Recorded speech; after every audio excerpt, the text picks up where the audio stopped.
art de vivre et periton bion techné. De même que la médecine est l'art de guérir, le pilotage l'art de conduire un navire, de même la prudence est un art de vivre, dit Cicéron, De Finibus, rapportant ainsi une position stoïcienne. Pour les anciens, avoir un art techné de vivre, c'est être en possession d'un ensemble de prescriptions rationnelles, c'est-à-dire universelles et transmissibles dans un discours, par lesquelles on peut décider de la conduite à tenir dans les diverses circonstances de la vie. Nier, comme le font les sceptiques, qu'il existe un art de vivre, c'est assurément heurter la conception commune de la philosophie que les anciens n'attendaient pas seulement comme la mise en œuvre d'un savoir rationnel, mais aussi comme l'extension de l'exigence rationnelle aux conduites humaines. La vertu est-elle une techné, et de ce fait peut-elle s'enseigner? Ce sont là des débats fondamentaux qui remontent au moins à Socrate. Assentiment, sugcata thesis, suspension de l'assentiment, époqué. La notion centrale pour le scepticisme de suspension de l'assentiment n'a pas été forgée par les sceptiques. Elle ne paraît pas avoir été utilisée par Pyrrhon, alors que Sextus nous dit que chez le sceptique néo-pyrrhonien, la suspension de l'assentiment mène à la tranquillité. Il semble que chez Pyrrhon, ce soit plutôt le fait de la non-assertion. Dans un article fameux, Cahuissin montre que, contrairement à Pyrrhon, Arcésilas avait fait un grand usage de la suspension de l'assentiment, mais rappelle, l'époqué existait chez les stoïciens, et cela dès Zénon, le fondateur de l'école. Le stoïcien ne doit donner son assentiment qu'à ce dont il est certain, et notamment à l'impression cognitive, et le suspendre dans les autres cas. Arcésilas, en s'inscrivant dans ce cadre stoïcien, prétend que, rien n'étant réellement compréhensible, il faut suspendre son assentiment sur tout. Et Cahuissin de conclure à propos de l'époqué, il se peut donc que le mot soit d'Arcésilas, mais la chose est stoïcienne. Arcésilas a étendu à tous les cas dans sa polémique une attitude que Zénon réservait à des cas exceptionnels. Il faut cependant se garder de concevoir la suspension sceptique de l'assentiment comme une attitude dogmatique. Le sceptique ne recommande pas d'adopter l'attitude de suspension à propos de tout, parce que tout est incompréhensible. C'est-à-dire, c'est là la thèse des néo-académiciens, du moins telle que Sextus l'a décrit. La suspension sceptique est une sorte de méta-suspension qui s'applique à la suspension elle-même. Je ne donne pas l'assentiment plus que je ne le suspends, pourrait dire le pyrrhonien, je m'abstiens. Suspensive est l'une des appellations de la philosophie sceptique. Assertion phasis, non-assertion aphasia. Sextus distingue deux sens dans le terme assertion phasis. Le sens général désigne toute affirmation ou négation portant sur une situation de fait. Il fait jour, il ne fait pas jour. Alors que le sens particulier ne recouvre que les affirmations. D'après Aristoclès, cité par Eusèbe de Césarée, c'est Timon qui a nommé aphasia la disposition du sceptique qui ne veut pas se prononcer sur la nature des objets que l'assertion est censée décrire. Sextus rappelle à propos du refus sceptique d'assertion l'aspect autoréférentiel du pyrrhonisme. Le sceptique ne se laissera pas aller à l'assertion. Il ne faut pas faire d'assertion. D'une manière plus générale, Sextus, quand il décrit les procédures et les positions sceptiques, le fait de façon non assertive. De rien de ce qui sera dit, nous n'assurons qu'il est complètement comme nous le disons, mais pour chaque chose, nous faisons en historien un rapport conformément à ce qui nous apparaît sur le moment.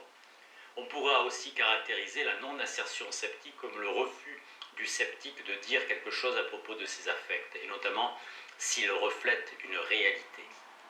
C'est pourquoi Sextus décrit la non-assertion comme un affect qui nous empêche de dire que nous posons ou rejetons quelque chose. Cognitive, impression. Fantasia cantaleptique. Cette expression, souvent traduite par représentation compréhensive par les exégètes francophones, désigne le type d'impression certaine sur lequel les stoïciens fondent le savoir scientifique. Une impression est cataleptique quand elle vient d'un objet réellement existant et lui est conforme. Elle est donc pour la plupart des stoïciens le critère de la vérité, Diogène Laërce. Pour les stoïciens, les phantasias sont des impressions faites sur l'âme par des objets extérieurs. Elles se donnent de telle manière que l'on peut en principe reconnaître par la façon dont elles se dessinent, soit qu'elles fournissent une information correcte sur l'environnement, il s'agit alors de sensations qui sont correctes, soit qu'elles offrent un contenu correct concernant une notion générale ou un prédicat axiologique. Ce sont alors des fantasiae logicae, qui sont ou non en conformité avec les notions générales que nous avons sur certaines régularités de la nature ou sur ce qui est bon ou mauvais. Les impressions qui sont censées représenter leur contenu comme ce qui sont appelés kalalepticae, cognitives, littéralement saisissantes. Et elles sollicitent donc que je leur donne mon assentiment, ce qui, dans le cas où elles comportent un prédicat axiologique, sollicite aussi le déclenchement d'une action. Le caractère cognitif d'une impression est, en principe, reconnaissable par tous. Mais de fait, il n'appartient qu'au sage d'abord de reconnaître qu'il ne doit donner son assentiment qu'à ce qui comporte ce caractère, ensuite de pouvoir intégrer ce qui est reconnu comme cognitif à un système de notions générales qui sont toutes correctes. Donner son assentiment à une impression en vertu du fait qu'elle est compréhensive est un acte que les stoïciens appellent catalepsis, appréhension, saisie, et qu'ils considèrent comme à la portée de l'insensé aussi bien que du sage. Mais l'insensé peut aussi donner son assentiment à une impression qui n'est pas compréhensive, auquel cas il fait preuve d'ignorance et la renforce. Donner son assentiment à une impression compréhensive en lui reconnaissant ce caractère et en saisissant sa cohérence avec les notions générales que le logos a déjà formées est une attitude qui n'est possible qu'aux sages. C'est la science. L'impression ainsi admise ne pourra plus être remise en question par le déroulement ultérieur de l'expérience, ni par les objections que l'on pourrait adresser à son sujet. Connectif, énoncé connectif. Sunéménon. Cette traduction de ce terme cardinal de la logique stoïcienne a été proposée par Dalimier dans sa traduction commentée du traité des conjonctions d'Apollonios d'Iscole. Les traductions habituelles sont proposition hypothétique, énoncé hypothétique, et l'exemple classique en est s'il fait jour, il fait clair. Si P, alors Q. La forme hypothétique est donc essentielle au sunéménon, mais n'apparaît pas dans le terme lui-même, qui vient du verbe sunapto, nouer ensemble, relier, connecter, d'où la traduction minimaliste adoptée ici.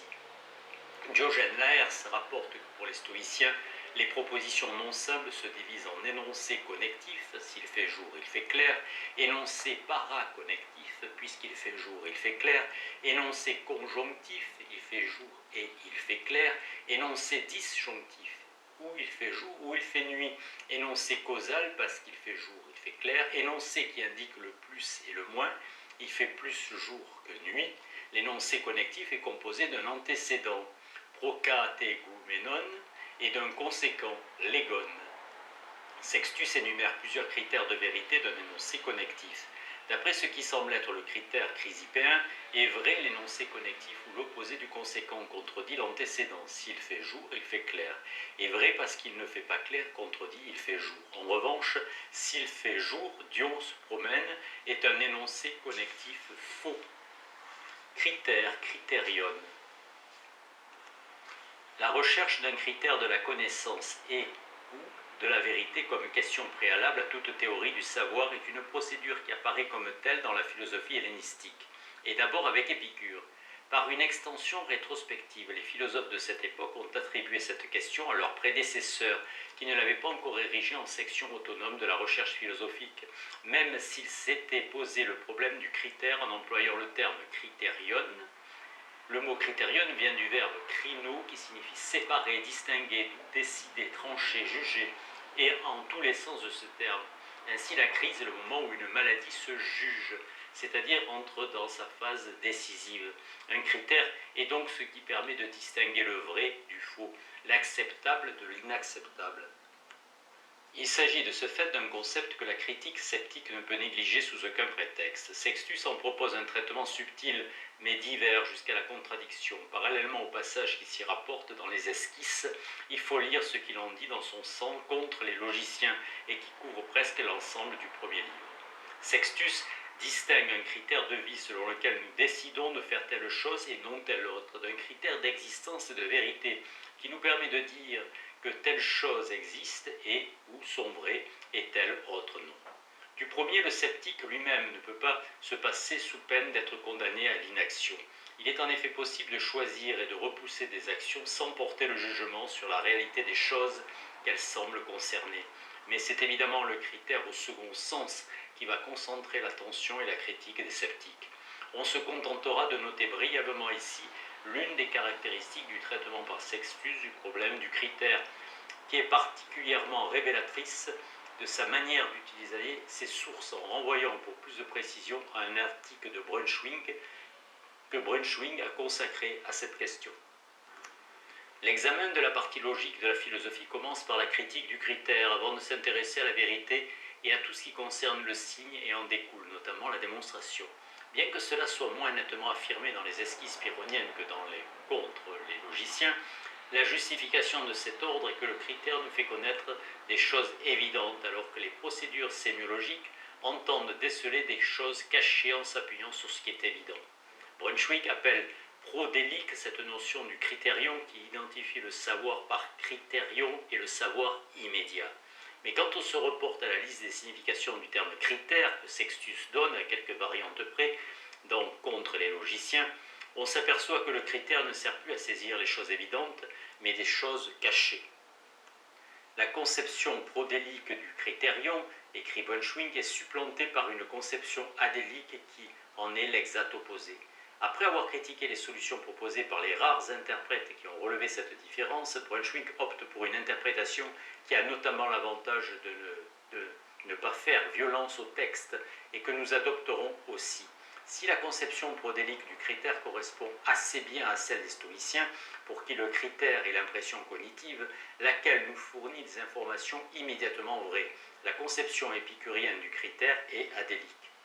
Dans la canonique épicurienne, en effet, le critère, qu'il appartienne aux sensations, aux préconceptions ou aux affects, peut être utilisé pour tester la vérité, la valeur de vérité d'opinion ou de théorie ou d'hypothèse, qui porte sur des états de choses non perceptibles ou non immédiatement connus.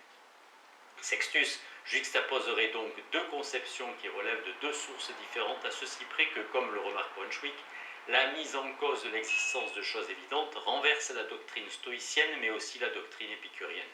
Le critère épicurien, en effet, s'il porte sur quelque chose de caché, n'en présuppose pas moins la saisie de quelque chose d'évident. Décidable, épikritos, indécidable, anépikritos. Dans les esquisses pyrrhoniennes, l'adjectif indécidable s'applique aux substantifs suivants: désaccord, dissension, irrégularité, impression, ainsi qu'à des thèses concernant les sens et l'intellect, à l'énoncé connectif, à un argument réputé conclusif, enfin aux définitions. Quand donc elle ne concerne pas la validité d'instruments logiques mis en œuvre pour connaître la réalité, l'indécidabilité intervient dans des situations qui voient le sceptique se trouver devant des jugements dogmatiques sur la réalité.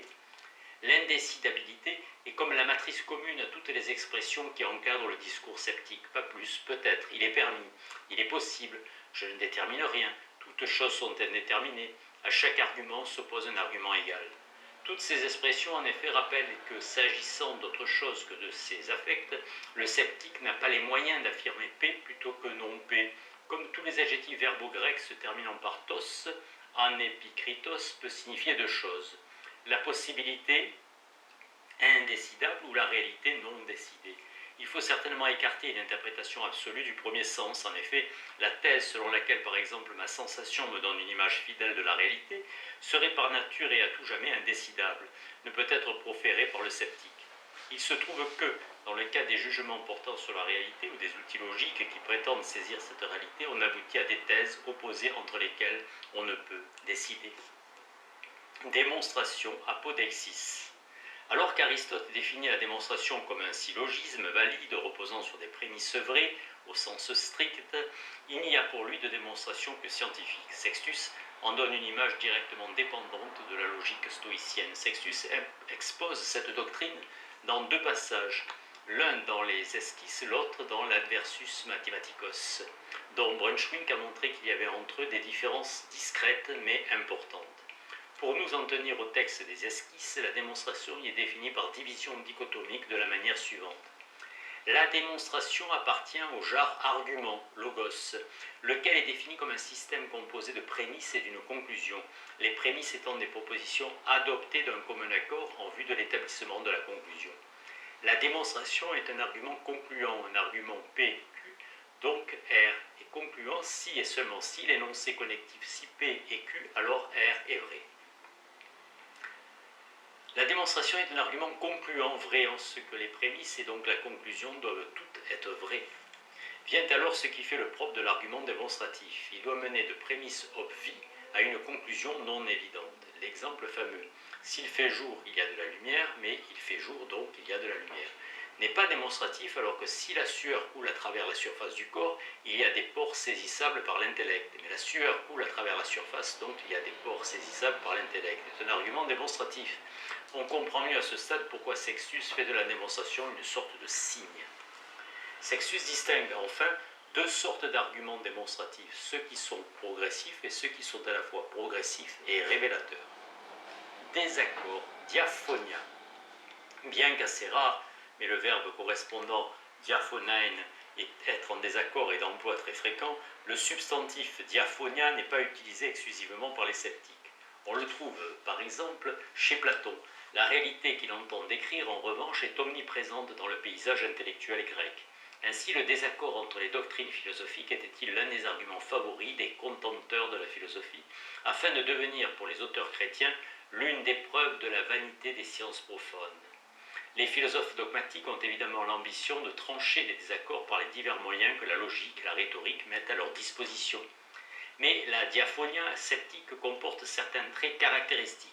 L'importance du désaccord dans la constitution même du scepticisme apparaît entre autres passages dans l'histoire simple et difficile à interpréter que Sextus raconte, alors que le futur sceptique suivait la pente normale, c'est-à-dire dogmatique, de la philosophie en cherchant la vérité, en distinguant les impressions vraies des impressions fausses pour arriver au bonheur. Il trouve qu'il existe un désaccord impossible à trancher entre les opinions de force égale des différents philosophes, ce qui l'amène à la suspension de l'assentiment, laquelle lui procure par une voie inattendue la tranquillité de l'âme. De même, le premier des modes d'Agrippa est celui qui part du désaccord et par lequel nous découvrons qu'à propos de la chose examinée, il s'est trouvé aussi bien dans la vie quotidienne que parmi les philosophes une dissension indécidable qui nous empêche de choisir quelque chose ou de le rejeter, ce qui mène à la suspension de l'assentiment. C'est donc un désaccord de type particulier qui amène à la suspension de l'assentiment. D'abord, le désaccord a lieu entre des opinions portant sur les impressions, c'est-à-dire sur les relations entre la réalité extérieure et ce que le sujet en connaît par la perception et ou la pensée. Ensuite, les opinions en question sont de force égale, ce qui rend le désaccord impossible à trancher. Tout désaccord de ce type est-il impossible à trancher ? C'est là une thèse que le sceptique ne soutiendra pas. Il se contentera de dire que les désaccords de ce genre n'ont jusqu'ici pas encore été tranchés. Mais évidemment, cette situation risque fort de durer, puisque les humains n'ont pas les moyens de s'assurer qu'un objet réel correspond à leurs impressions. C'est ce que disent plusieurs textes, qui parle du désaccord qui s'est élevé parmi les physiciens à propos de tous les sensibles et de tous les intelligibles. Désaccord qui est impossible à trancher étant donné que nous sommes incapables d'utiliser un critère sensible ou intelligible. Parce que tout critère, quel que soit celui que nous prenions, ayant été objet de désaccord, n'emporte pas la conviction. Passage qui permet de répondre à une autre question importante. Si l'on peut accorder à Barnes qu'aucun texte n'affirme explicitement ni n'implique clairement que le désaccord est une condition nécessaire pour la suspension de l'assentiment, il n'en reste pas moins que la suspension de l'assentiment s'exerce en des matières où un désaccord indécidable est possible. Mais y a-t-il des cas où il est possible de trancher le désaccord ? Il faudrait pour cela qu'il soit tranché en faveur d'une position sceptique. Mais est-il possible qu'il y ait une position sceptique qui soit partie d'un désaccord avec une ou des positions dogmatiques ? Les interprètes ont repéré des passages dans lesquels la notion même du désaccord atteint ses propres limites. Ainsi, la fameuse distinction à propos du critère de la vérité, Sextus y distingue deux sortes de philosophes. Ceux qui disent qu'il existe un critère de la vérité et ceux qui disent qu'il n'en existe pas. Et il ajoute, mais s'il y en a ou s'il n'y en a pas, sur ce point nous suspendons notre assentiment. Si l'on considère que suspendre son assentiment sur la question de l'existence du critère est une position au même titre que les deux autres, le désaccord est entre les trois positions. Il y a alors un désaccord de rang 2 entre I, on peut décider entre trois termes du premier désaccord, I, on doit suspendre son assentiment sur cette question, mais il y aura alors un désaccord de rang 3. Faut-il décider entre I et II ou suspendre son jugement? Ainsi à l'infini, pour sortir de cette situation, il reste à considérer que suspendre son assentiment n'est pas une position du même type que celle qui affirme et celle qui nie l'existence du critère. C'est peut-être ce que Sextus suggère quand il dit que si le désaccord est indécidable, il sera immédiatement accordé qu'il faut suspendre son assentiment. Diallèle, dialélos. Le terme grec dialélos est généralement rendu en français par raisonnement circulaire ou cercle vicieux. C'est l'un des 5 modes de la suspension de l'assentiment attribué à Agrippa que Sextus définit ainsi. Le mode du diallèle arrive quand ce qui sert à assurer la chose sur laquelle porte la recherche a besoin de cette chose pour emporter la conviction. Alors, n'étant pas capable de prendre l'un pour établir l'autre, nous suspendons notre assentiment sur les deux. Chez Sextus, le diallèle n'indique pas une réalité logique définie et distincte. Quand le diallèle désigne un raisonnement, il est composé d'au moins 2 parties. Sextus n'envisage pas explicitement des diallèles à plus de 2 termes, tels que le conséquent de l'une soit ou l'un des antécédents de l'autre. Mais quand Sextus dit que le sensible doit servir de fondement à l'intelligible et l'intelligible au sensible et qu'il appelle cela un diallèle, il ne s'agit pas de raisonnement et avec Barnès on peut parler de définition réciproque ou circulaire. D'autre part, le diallèle, au sens le plus plein, c'est-à-dire tel qu'il est développé comme mode agrippéen de la suspension de l'assentiment, ne peut fonctionner seul, mais comme les autres modes agrippéens, il ne peut tenter de se dépasser qu'en tombant dans un autre mode. Le diallèle a une sorte de tendance naturelle à tomber dans le mode de la régression, à l'infini dont il est d'ailleurs parfois difficile à distinguer. Ainsi, pour reprendre l'exemple, si le sensible doit être jugé par un intelligible, l'intelligible aura aussi besoin d'être jugé. S'il est par un sensible, on tombe dans le diallèle, si c'est par un intelligible, on tombe dans la régression à l'infini.